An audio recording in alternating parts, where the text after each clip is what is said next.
But can we change things if we do it differently? What's happened's happened. Which is an expression of faith in the mechanics of the world. It's not an excuse to do nothing. Fate? Call it what you want.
It roughly went from 3-ish to 13% in terms of custom duties on average on goods, not goods and services.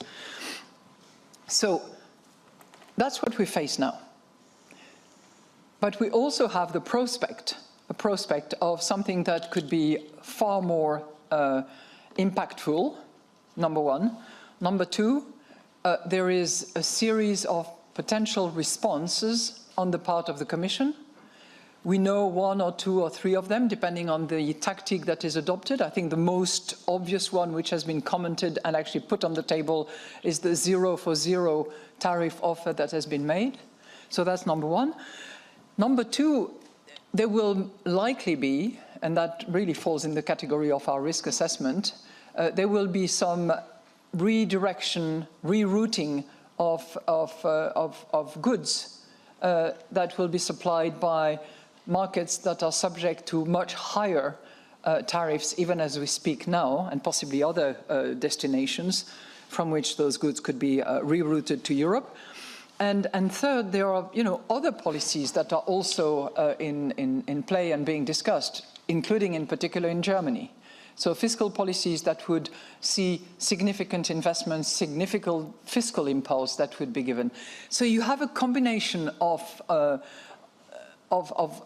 either policies, threats of policies, of different categories that will obviously have an impact on the situation. Added to which, and you alluded to it, and we actually refer it in the risk statement, there is the appreciation of the euro, which we mentioned specifically in the monetary policy statement, and there has been a significant decline of the price of commodities and particularly price of energy.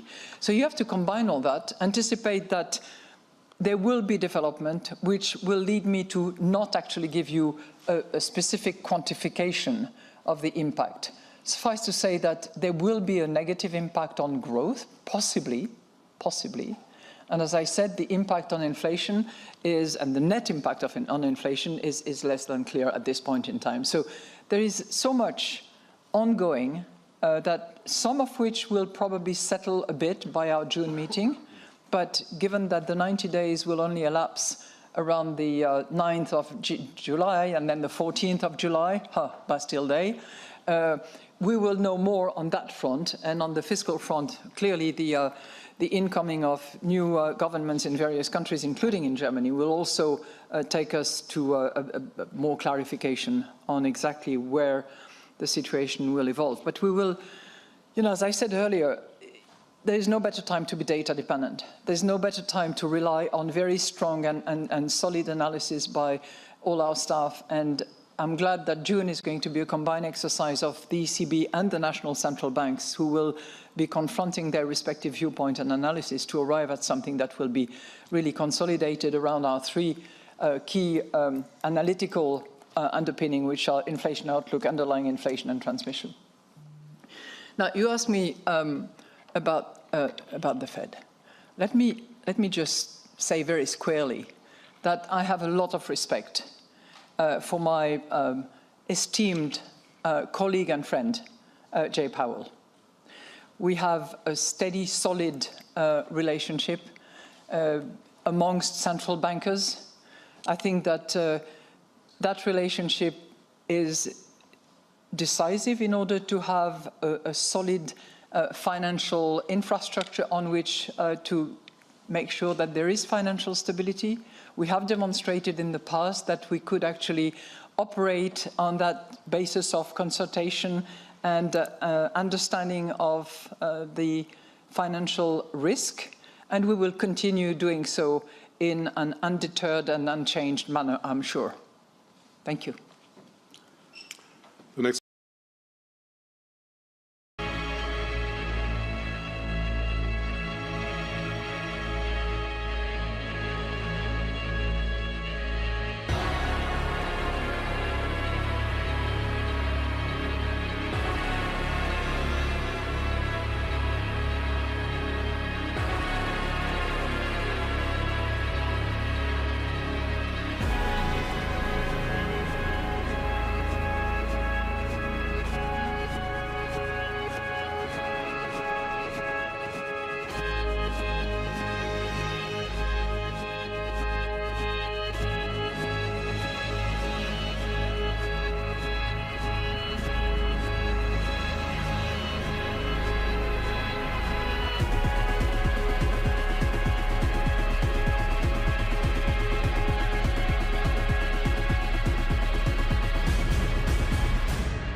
Permission, gain control and sacred fact.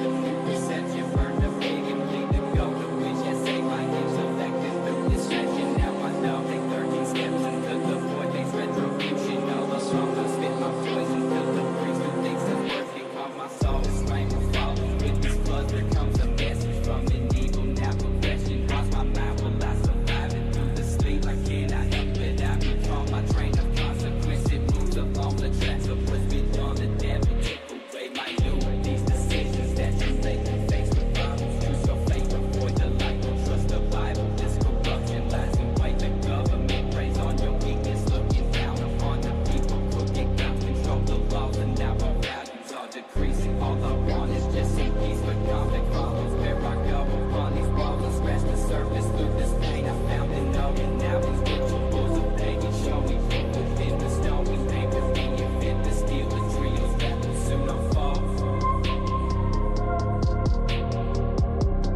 beat, minding my beat, yeah, yeah.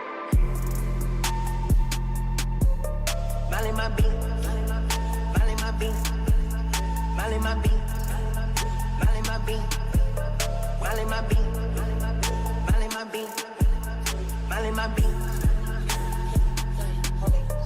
I'm in that league, minding my beat, action league, minding my beat, minding my beat, minding my beat.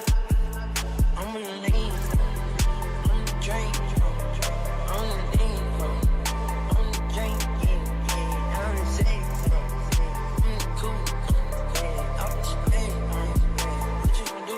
Yeah, hate that night, yeah, hate it in the side, smoke on side, smoke that most, hop on the pride, ain't even pay with the pride, for your bitch, she tell all her pride, hate that night, yeah, hate it in the side, smoke on side, smoke that most, hop on the pride, ain't even pay with the pride, for your bitch, she tell all her pride, yeah, yeah, Molly my beat, Molly my beat, Molly my beat.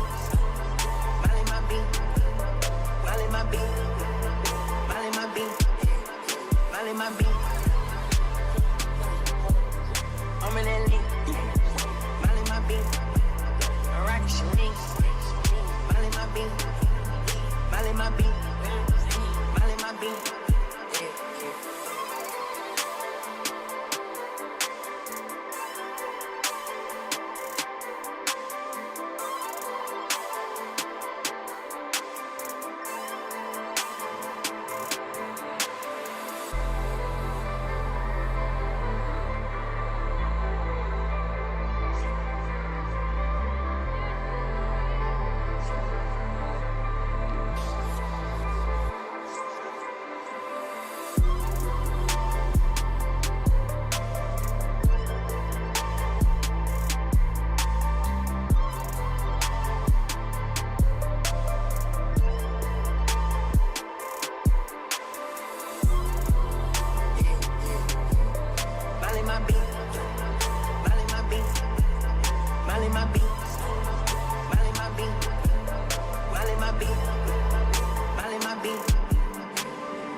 I can see you like you do the people.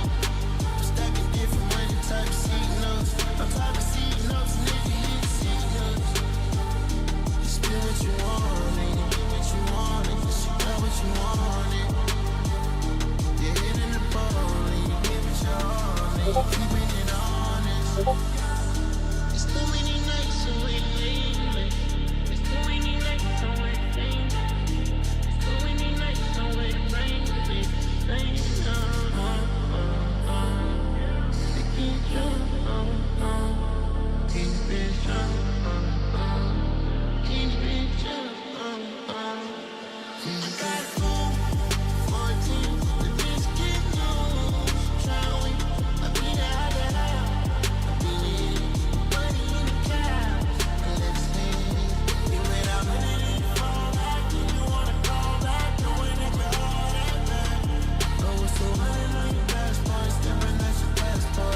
Everybody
putting on for the city. Baby, he the realest. Everybody gotta go with me. Baby,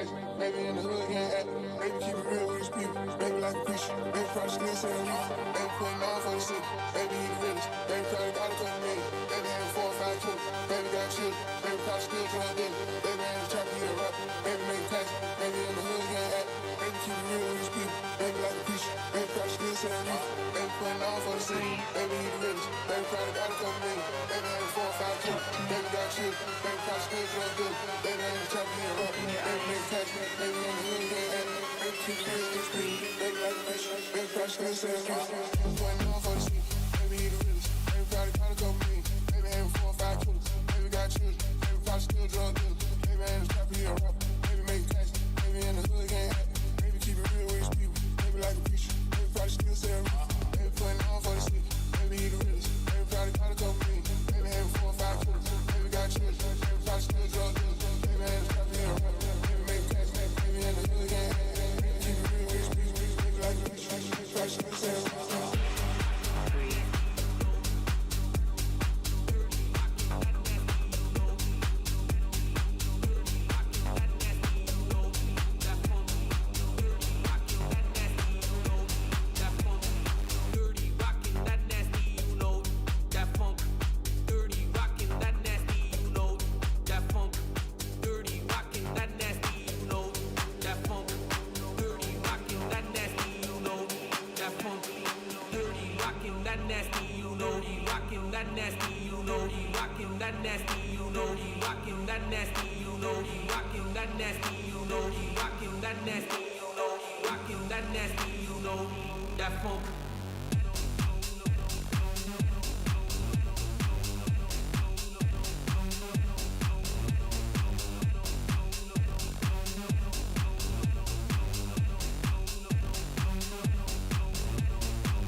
Tracking your location.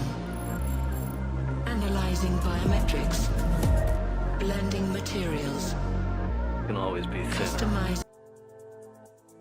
Look better.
check out with our next guest, Katie Kaminsky, Chief Research Strategist and Portfolio Manager at Alpha Simplex.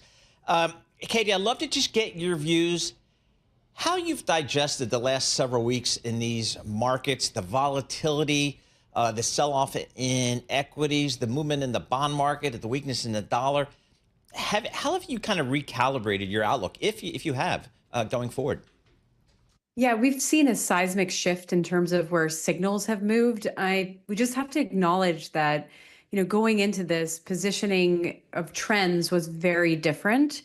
And we've seen what has been a very aggressive equity sell-off. But what was particularly interesting to me is that you also saw in that sell-off, you saw some very different moves to what we usually see. So you saw yields actually rising, and you saw the dollar selling off. So it was not your typical crisis risk off environment, where sort of all risk assets sell off and the dollar tends to rally and bonds tend to rally. So I think for me, this is a moment that shows that we're kind of in a pivot point to what is the new normal, what are the new trends, and those are starting to develop, but still kind of in process, I would say. When you look at the price action in equities, do we see signs yet of a capitulation, a bottoming out, or is it still kind of unclear what the next move is right now? This is a good question because I think all market participants are asking themselves this exact question. Is this, sort of a pause before another leg of what might be a bear market trend? And when does that happen? Or is there something we can grab onto to regain some bullish views? And when you look at trend signals specifically, you're seeing sort of still a net but small short view in US, and pretty close to flat but slightly positive in other regions. So I think the jury is still really not out in terms of where we're going. And I think that's why you feel a little bit of aftershock this week, sort of a holding pattern. You have some big days, but you have other days like today where there seems to be mixed results, like capitulation in some sense. Yeah. So what do we do here? What's the conversation you're having with your clients these days? So the conversations for us, especially in the trend space, is whenever there's a major catalyst or shock, you tend to see sort of a deleveraging and sort of adjustment of trend positions. And right now we're in the point where we're going to sift through the narratives and eventually figure out what are the winners and losers of this particular change in macro and trade policy. So I think for us, it's really about the next phase and sort of seeing which trends develop. And I think we're going to just have to keep getting more data and clarity on how trade discussions progress, what the ultimate goal of this is. And there could be great opportunities for those, certain sectors versus others in that wake. What about when it comes to just positioning? I know that you study managed futures, CTAs, and those large investors were pulling back out of equities. What is the positioning telling you right now? So an interesting point is going into this event, CTA positioning was moderate in the US and even short in certain indices. It was more the European and sort of other indices where they had more exposure. But what you really saw was a massive deleveraging and risk off move where, not just CTAs, but hedge funds, long-term investors really capitulated and said, I see this as a reason to sort of get out right now. And so I think just the magnitude of those moves, after those effects, you kind of see a consolidation, and a lot of people just don't have that much risk on the table right now. Katie, thanks so much for joining us. Always appreciate getting a few minutes of your time. Katie Kaminsky, Chief Research Strategist and Portfolio Manager at Alpha Simplex up there in Boston. We had some movement from the European Central Bank this morning, cutting rates again. I think the market's even discounting another rate cut in June. Hugh Worthington joins us, Bloomberg Intelligence European rate strategist. Hugh, what did you learn from the European Central Bank this morning and their actions?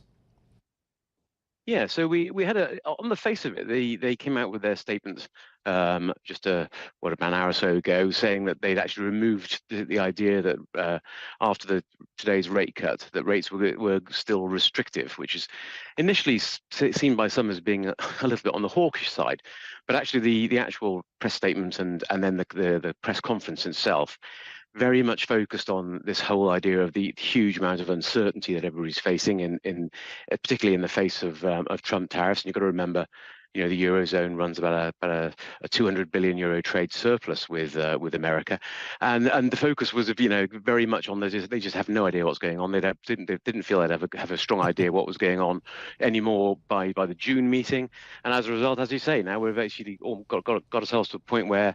Yeah, another cut which would be, I think, the sort of the seventh or eighth on the trot now would be 90% priced in June, so which seems pretty reasonable. And as a result, we had a situation where yields were sort of edging up on the day, and now you've got the two-year yield in Germany down 5.7 basis points on the day. It's sub 1.7%. So that's a pretty dovish outcome in the end. Yeah, I wanted to ask a little bit more just about the reaction in the markets. I mean, U.S. yields are a little bit higher. I don't know if you're seeing any contagion of this ECB move into the U.S., or this looks like a piece of news that's just contained inside the EU. I think it's the rate outlook in the EU versus America is enormously different.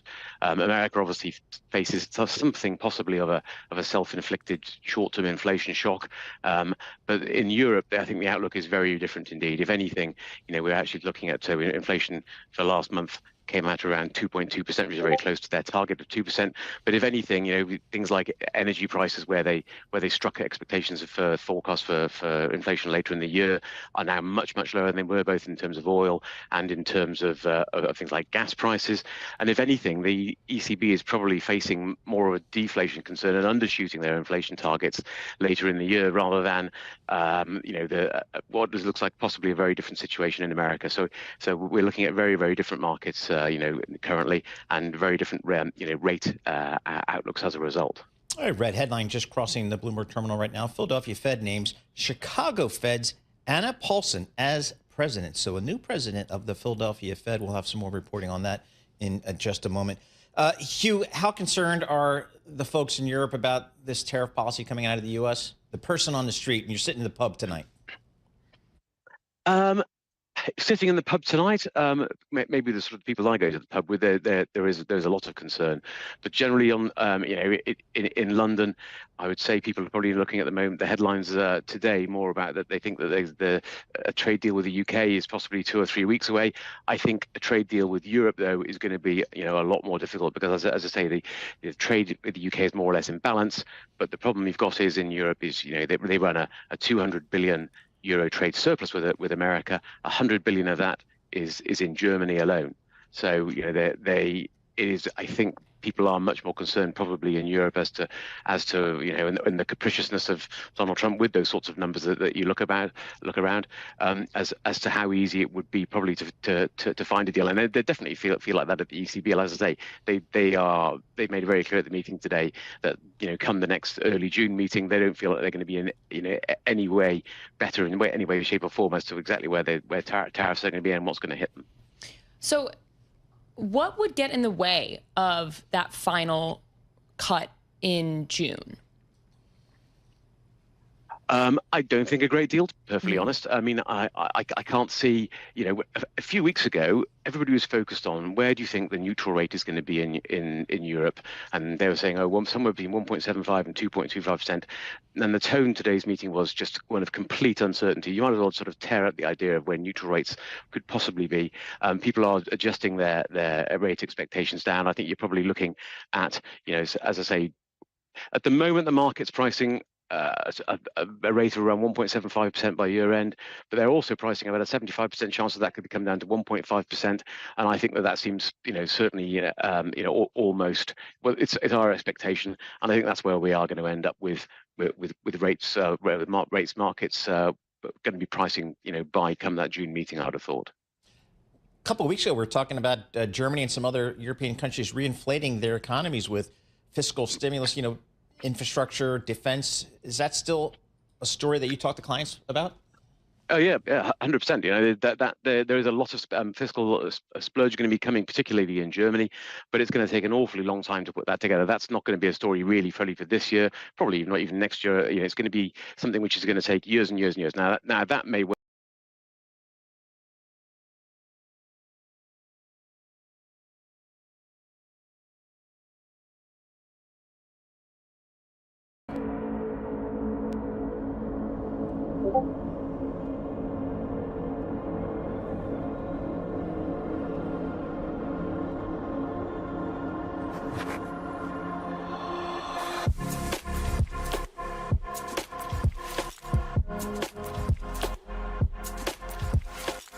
Thank you.